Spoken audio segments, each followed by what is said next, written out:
Our powerful pocket computers are also our primary phones. Phone fraud is actually on the rise. AT&T is working to help users protect their family members with Call Protect. Available for Android and iOS, Call Protect is a free app provided for AT&T customers that alerts users to potential fraud and spam, automatically blocking calls from suspected fraudsters before your phone ever rings.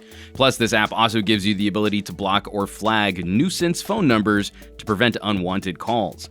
Similar solutions might be available for premium, but Call Protect works directly with your AT&T account for free to reduce spam and scams, save you time, and protect your data.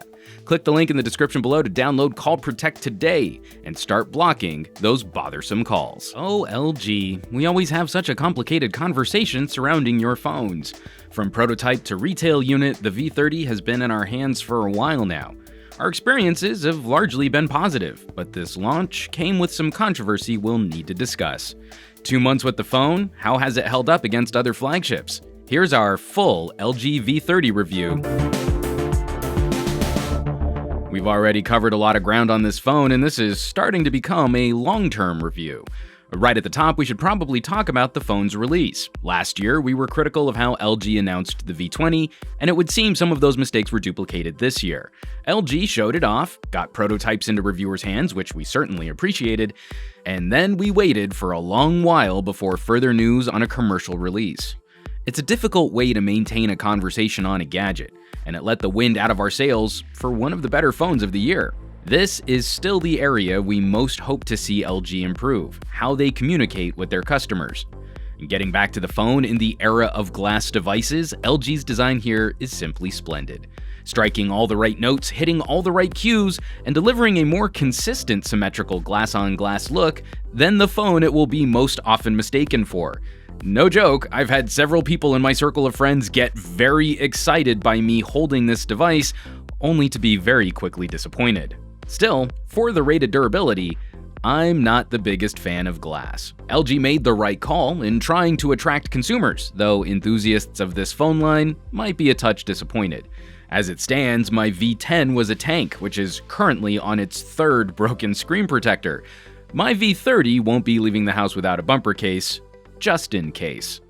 Maximizing screen real estate in a fairly compact form factor, taller aspect ratios are all the rage this year, and the V30 does an excellent job of balancing real estate and one-hand use. Like the Galaxy S8 Plus, reaching the notification shade can sometimes be a delicate balance, but we are treated to a terrific screen-first style of use. It's that screen which is garnering the most discussion though. LG returning to OLEDs, and concerns over performance, reliability, and consistency. We need to be measured in our discussion here, and we don't want to dismiss those with problem devices, but our V30 screen is pretty good. The issue with benchmarking a display, it's easy to pick out imperfections when driven in ways that don't resemble normal use. The issues with backlighting, for instance, setting the phone to its minimum and displaying only a plain gray image. Our phone shows hotter spots at the forehead and chin than our Note 8, which has a slightly brighter bottom edge than the top. When used in normal conditions, this is not perceptible. This also shows off one of the weak links on OLEDs, which is color. Samsung's displays this year run really ruddy. LG runs really cool. Neither are actually correct, and when tilting the phone, we see some small color shift on Samsung too, just its ruddier color shift over the V30's blue tint. I think we can easily declare LG's OLED tech at least one or possibly two generations behind Samsung, but that's like saying we're somehow bothered by Galaxy S6 screens, which we really aren't.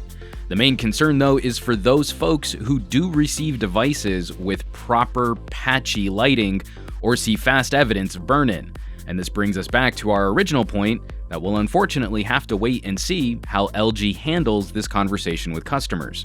At present, I'm inclined to say the screen on the V30 shouldn't put you off the phone if you were seriously considering it. Tech inside is standard fare for a modern flagship, chipset, RAM, and storage all on point. LG skin and custom software are still fairly heavy, but the hardware manages to overcome performance concerns. My V30 only occasionally stuttering through some jank that I couldn't reliably show on camera. A more minor concern though manifests with software in gaming. LG is working a little too hard at providing users customization over game modes. From power saver options to resolution and frame rate sliders, out of the box, graphics-intense titles run poorly, and it's up to the owner to dig through a few settings to improve that performance. A little more explanation of what these options do would definitely be appreciated. But the core of the V series is multimedia creation and consumption. We have a full camera review on this channel, and the V30 continues a tradition of offering users the most feature-complete package for shooting video. Improvements to the lens are very welcome, and this is one of the sharpest cameras of the year. It should also be reiterated that the ultra-wide lens on this phone is still the most practical application of adding a second sensor to a phone, delivering a much wider focal range than what's found on zoom sensor devices, even if it means the V30 omits the fancy software blur modes found on competitors. Auto modes have been improved over last year's phone, though they probably won't excite HDR fans like some of the competition might produce. And the selfie shooter isn't a complete deal breaker, but it is one of the poorest performers on a flagship this year. Likewise, the audio conversation is also split. The mono bottom firing speaker is generally fine, if outperformed by Samsung this year, but the headphone jack is in a completely different league from any other phone we've reviewed this year. As more manufacturers are ditching the 3.5mm phono jack, LG delivers a truly audiophile grade solution in a mass market phone. And we have the full audio review with benchmarks and charts in a separate video. Lastly, battery life is well improved. The V phones have always had aggressive power requirements, and it seems manufacturers are doing a better job in the second half of this year utilizing Qualcomm's chipset. The same capacity as the G6 with a larger display, but the Snapdragon 835 over the 821 and a newer build of Android means we're running for a charger a lot less frequently. It won't be a marathon champ, but it's the first V to more closely match Galaxy and iPhone Plus runtime in our media test, so the need for a user-replaceable battery is a lot less pressing. Fans of that feature on the V20 likely won't be consoled by the addition of wireless charging, but actual real-life mileage is noticeably improved. We didn't have any issues with recharge rates in the past, and the V30 maintains a healthy top-off rate when plugged into a compatible charger. Short stint plugged in is all it takes to help finish off the day for really heavy users.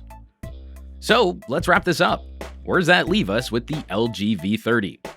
On a personal note, this is the current frontrunner for my favorite phone of the year.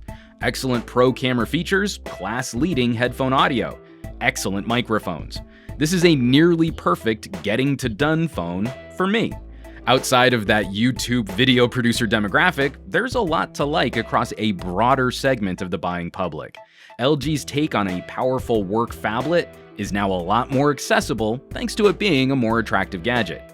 Still, it's difficult for folks to chew through the noise surrounding this device, potential issues or defects, and we're concerned by a lack of conversation from the manufacturer, both in promoting the device and in discussing pitfalls. For a brand to succeed, that messaging needs to come from the top down. I really like this phone. I like it a lot, and if you value what it has to offer, I think you'll dig it too.